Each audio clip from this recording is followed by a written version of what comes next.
ഞാൻ സേതുരാമയ്യർ.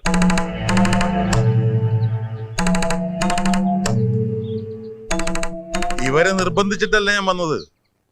കാര്യമറിയാതെ വല്ലതും ചെയ്ത് ഒരു ബ്രാഹ്മണ ജന്മം പാഴാകരുത്. ആ ശാപം എന്നിലേക്കും വരും കുറച്ച്. അത് വേണ്ടെന്ന് കരുതിയില്ല. വളരെ സന്തോഷം. ഈ മഹാമനസ്കത ഞങ്ങളുടെ ഇവിടുത്തെ ജോലി തീരുന്നത് വരെ തുടർന്നാൽ നന്നായിരുന്നു. മുകളിലത്തെ പൂജാമുരുടെ വാതിലും തുറന്നു തരണം. ഈ കുടുംബത്തെ ബാധിച്ചിരിക്കുന്ന ദോഷങ്ങൾക്കെതിരെയുള്ള രക്ഷയാണത്. ഞാൻ കിട്ടിയത് ഞാൻ അഴിച്ചു മാറ്റില്ല. എങ്കിൽ ആ ജോലി ഞങ്ങൾ ചെയ്യേണ്ടി വരും. അതിനുള്ള ശക്തിയും ധൈര്യവും ഉണ്ടോ എനിക്ക്? നിങ്ങളുടെ നിയമവും കേസും മഹസറും സാക്ഷിയും കോടതിയൊക്കെ വേറെ, ഇതിന്റെ നിയമം വേറെ.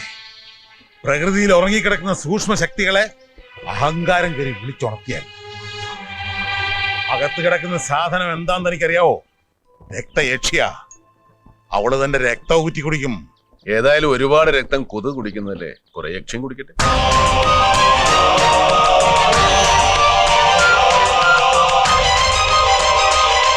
ഇതിന്റെ നിയമം കുറെയൊക്കെ ഞാനും മനസ്സിലാക്കിയിട്ടുണ്ട്. മനസ്സിലാക്കിയാൽ മാത്രം പോരാ, നേരിടാനുള്ള പ്രതിരോധ ശക്തി, അറിവ്, വിദ്യ ഇതൊക്കെ ഉണ്ടോ കയ്യില്? അല്പമൊക്കെ അറിവ് ആർക്കും ഉണ്ടാവില്ലേ? എന്തൊക്കെ അറിയാം? അതെങ്ങനെയാ പറയാ? ഒന്ന് രണ്ട് ചോദ്യങ്ങൾ ചോദിച്ചാൽ അറിയാവുന്നതാണെങ്കിൽ മറുപടി പറയാം.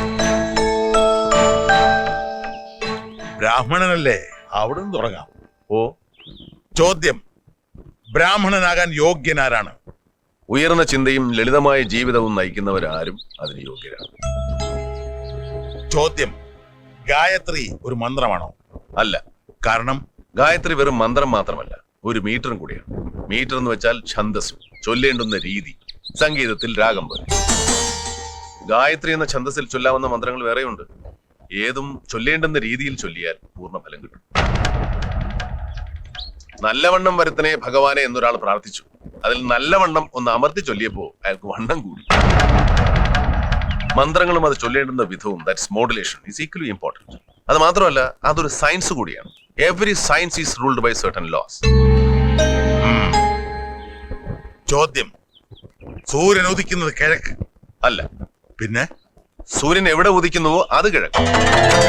360 ഡിഗ്രിയിൽ ഭൂമി സൂര്യനെ ചുറ്റിക്കൊണ്ടിരിക്കുകയാണ്.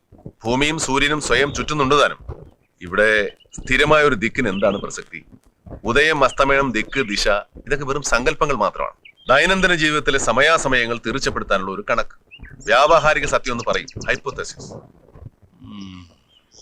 അവസാനത്തെ ചോദ്യം: പഞ്ചഭൂതങ്ങളിൽ അഗ്നി, ആകാശം, ഭൂമി, വായു, ജലം, ഇതിൽ പ്രാധാന്യം അഗ്നിക്കാണെന്ന് പറയുന്നു. കാരണം? അഗ്നി പ്രകാശമാണ്. പ്രകാശമാണ് എല്ലാത്തിന്റെയും സാക്ഷി. പ്രകാശമാണ് ഊർജം. ഊർജമാണ് ജീവന്റെ ആധാരം. അത് അഗ്നിക്കുള്ള വിശേഷണങ്ങൾ.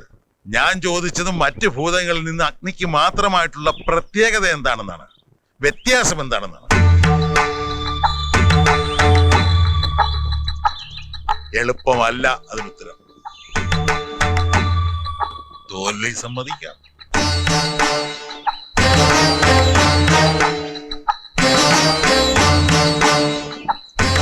പഞ്ചഭൂതങ്ങളിലൊന്നായ നാം ശ്വസിക്കുന്ന വായു ശരീരത്തെ ശുദ്ധമാക്കുന്നു. പക്ഷേ സ്വയം അശുദ്ധമായി കാർബൺ ഡൈ ഓക്സൈഡായി പുറത്തേക്ക് വരുന്നു.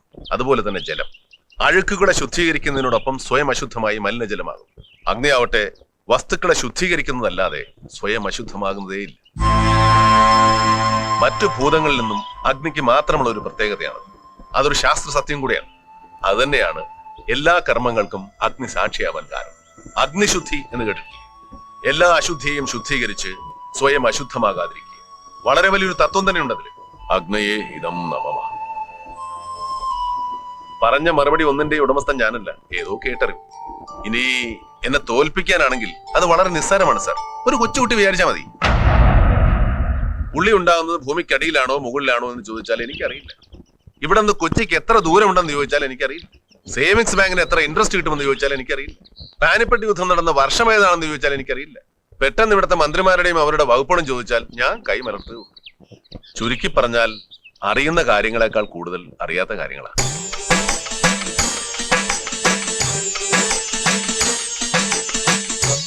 അറിവുള്ളവർ എങ്ങനെയായിരിക്കണം പറഞ്ഞില്ല, കാണിച്ചു. വലിയൊരു ഷോക്കാണ് നിങ്ങൾ എനിക്ക് തന്നത്. എന്തൊക്കെയോ ഉള്ളിൽ നിന്ന് കൊഴിഞ്ഞു പോയ പോലൊരു തോന്നല്.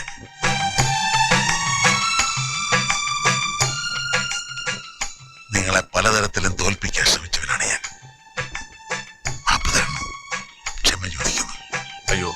അങ്ങ് എന്നോട് ക്ഷമ ചോദിക്കുക, ഒരിക്കലും വരരുത്. മനസ്സിലൊരു ശത്രുവിനെ കൊണ്ട് ഞാൻ ഇങ്ങോട്ട് വന്നത്. പോകുന്നത് പവിത്രത്തെ കൊണ്ടാ. വരട്ടെ.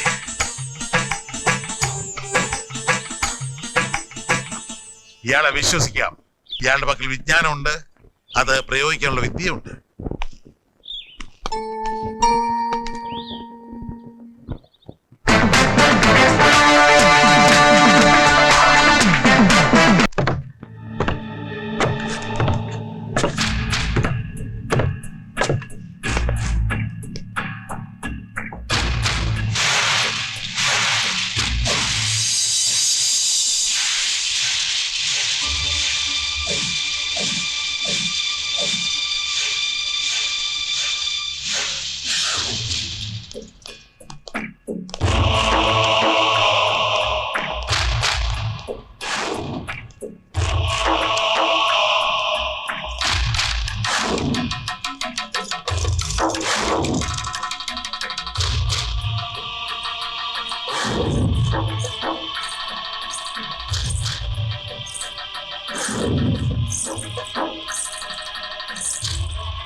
അവിടെ വച്ചിരുന്നതൊക്കെ ജ്യോത്സ്യം പറഞ്ഞതുകൊണ്ട് ക്ഷേത്രത്തിൽ കൊണ്ടു കൊടുത്തു. ഏത് ക്ഷേത്രത്തില്? ഇവിടെ അടുത്ത് കുടുംബക്ഷേത്രത്തിൽ.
അന്ന് രാത്രി സായിക്ക് എന്ത് സംഭവിച്ചു എന്നറിയണ്ടേ?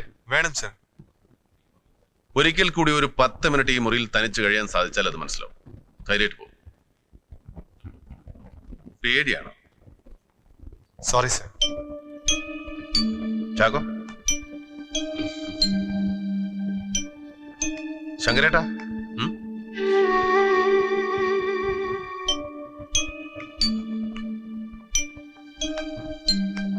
Doctor, are you ready?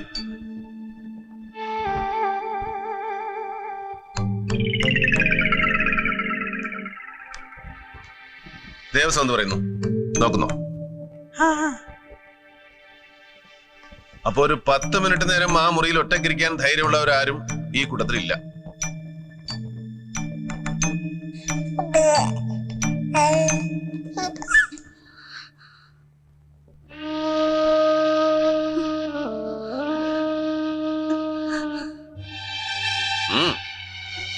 വാ.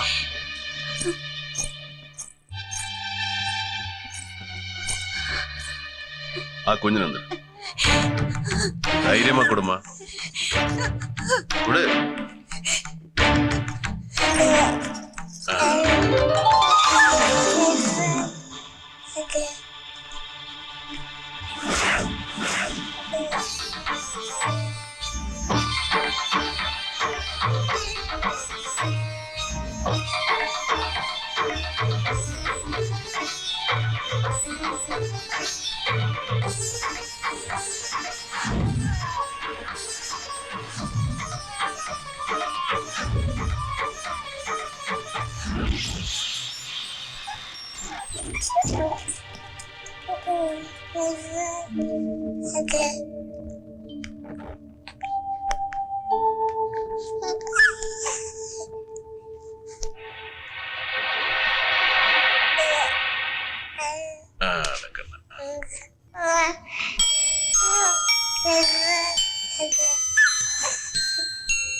മിടുക്കി. നിന്റെ ധൈര്യം ഇവിടെയുള്ളവർക്ക് ആർക്കും ഇല്ലാതെ പോയല്ലോ. പോമാ.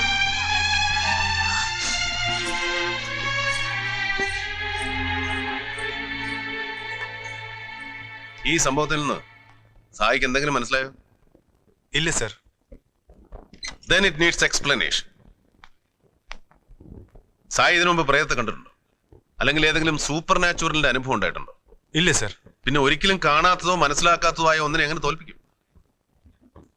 സായി എന്ന് തോൽപ്പിക്കാൻ ശ്രമിച്ചത് സായിയുടെ മനസ്സിന്റെ അടിത്തട്ടിലുള്ള ഭൂതപ്രേതാദികളെ കുറിച്ചുള്ള ഓർമ്മകളെയും ഭയങ്ങളെയും.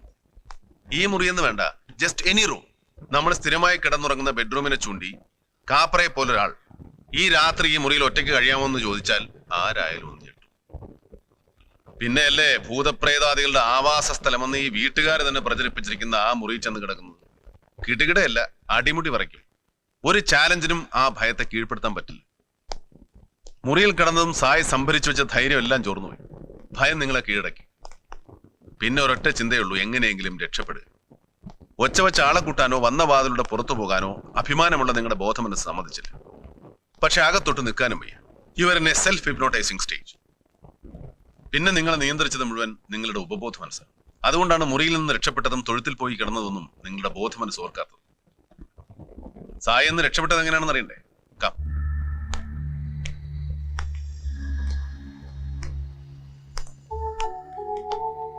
സായി, ആ വാതിൽ കണ്ടു? Yes sir. ആ വാതിൽ തുറന്നതായിട്ട് ഓർക്കുന്നുണ്ടോ? ഇല്ല.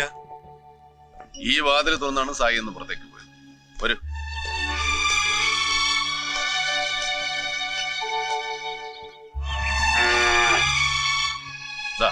ഇതിലൂടെ ഇറങ്ങി ഓട് വഴി രക്ഷപ്പെടുകയായിരുന്നു. അതിനിടെ എവിടെയോ കാല് തട്ടി മുറി. ഒരു ഹിപ്നോട്ടിസ്റ്റിനെ കണ്ടാൽ കുറച്ചുകൂടെ ബോധ്യമാവും. വേണ്ട സർ, എനിക്ക് ബോധ്യായി. പക്ഷേ ആ കുഞ്ഞെന്താ സർ ഒന്ന് കരയ പോലും ചെയ്യാത്ത? ആ കുഞ്ഞിന് അത്തരം ഓർമ്മകളോ മാനസിക ഭയങ്ങളോ ഒന്നും വിരിയാറായിട്ടില്ല. അതുകൊണ്ടാണ് യാതൊരു കൂസലും കൂടാതെ മുറിക്കകത്തിരുന്നത്. ഭയം നമ്മുടെയൊക്കെ ഉള്ളിലാണ്, പുറത്തല്ല. ഈ ഭയം എങ്ങനെ ഇല്ലാതാക്കും? ഭയത്തെ മനസ്സിലാക്കണം, നിരീക്ഷിക്കണം. ഭയത്തിൽ നിന്ന് ഒരിക്കലും ഒളിച്ചോടരുത്. അനുസരിക്കുകയും വരും. ശ്രദ്ധിക്കുക, ജസ്റ്റ് ഒബ്സർവ് ഇറ്റ്.